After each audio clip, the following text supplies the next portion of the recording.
নমস্কাৰ বন্ধু বান্ধৱীসকল পুনৰ অন্য এটা ভিডিঅ' লৈ আহিছোঁ আপোনালোকৰ কাৰণে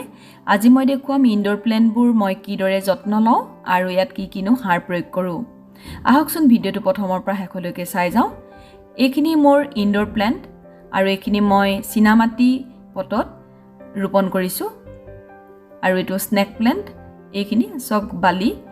ওপৰত 1 ইঞ্চিলৈকে বালি দি দিছোঁ আৰু এইখিনি ৰোপণ কৰোঁতে মই এটা কম্পোষ্ট ব্যৱহাৰ কৰিছিলোঁ আগৰ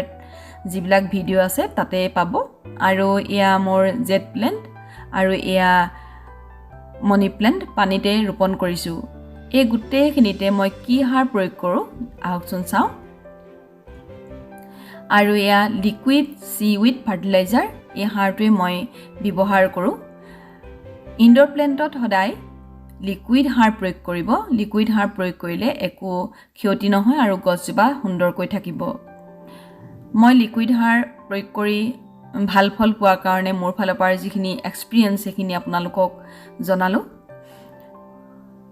সলিড সাৰ দিলে কিন্তু গছজোপা অকমান ক্ষতি কৰে কাৰণ সলিড সাৰ দিলে পানী দিব লাগিব সলিডখিনি গলি যাব কাৰণে সাৰখিনি গলি যাব কাৰণে আৰু হিপাবোৰ ভিতৰ ৰুমত যদি থাকে ইনডোৰ প্লেণ্টবোৰ হিপাবোৰ গলি যোৱা চান্স থাকে সাধাৰণতে এইবোৰ মই ড্ৰয়িং ৰুম বা বেডৰুম ডাইনিং ৰুম তেনেকৈ ইনডোৰ প্লেণ্টবোৰ ৰাখিছোঁ তেনেকৈ আপোনালোকে যদি ৰাখে তেতিয়া এইদৰে মই যিদৰে সাৰ আৰু পানী দিওঁ সেইটো দিবলৈ চেষ্টা কৰিব সদায় আৰু এইখিনি মই লিকুইড সাৰখিনি 1 ml ললোঁ আৰু এইখিনি মিক্স কৰি যাম এতিয়া আৰু এইখিনি দিবৰ সময় এটা কথা মন কৰিব যিখিনি ৰুমৰ ভিতৰত থকা ইনডোৰ প্লেণ্ট সেইখিনি সদায় ব্ৰাণ্ডাত বা বেলকনিত উলিয়াই এই সাৰ দিয়া সময়ত উলিয়াই ল'ব আৰু সাৰ দিয়াই নহয় পানী দিয়াৰ সময়তো উলিয়াই ল'ব কাৰণ বাহিৰৰ যিটো বায়ুৰ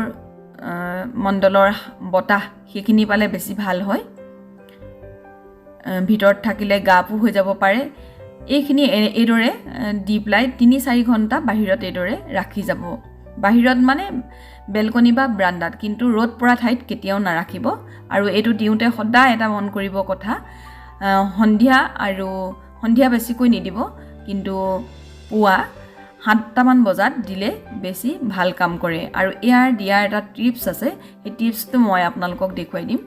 কিদৰে কিমান দেৰিলৈকে পানীটো দিব লাগে বেছি পানী দিলে কিন্তু মৰি যোৱা চান্স থাকে গছবোৰ এইটো টিপছটোৰ এইখিনি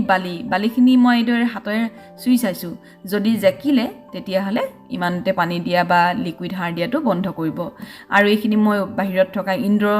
প্লেণ্টে হয় বাহিৰ মানে বেলকনিত আছে বেলকনিটো এইদৰে দিছোঁ আৰু এইদৰে সদায় মই দি যাওঁ আৰু ৰাতিপুৱা দিলে বেষ্ট হয় আৰু ইয়াৰ নৰ্মেল পানীয়ে মই স্প্ৰে কৰি দিয়া পাছত সাফা কৰি দিছোঁ যাতে গছজোপা ভাল হৈ থাকে আৰু ধুনীয়াকৈ আকৌ নতুন পুলি ওলাই বা প্ৰপাৰগেশ্যন হয় এইদৰে সাফা কৰি থাকিব আপোনালোকেও যদি ভিডিঅ'টো চাই ভাল লাগিলে আগৰবোৰ ভিডিঅ' চাবলৈ বা আকৌ মই যিবোৰ ভিডিঅ' দি যাম সেইবোৰ চাবলৈ আপোনালোকে সাবস্ক্ৰাইব এটা কৰি ৰাখিব আৰু ভিডিঅ' চোৱাৰ বাবে বহুবাৰ আপোনালোকলৈ অশেষ ধন্যবাদ থাকিল আজিলৈ আহোঁ নমস্কাৰ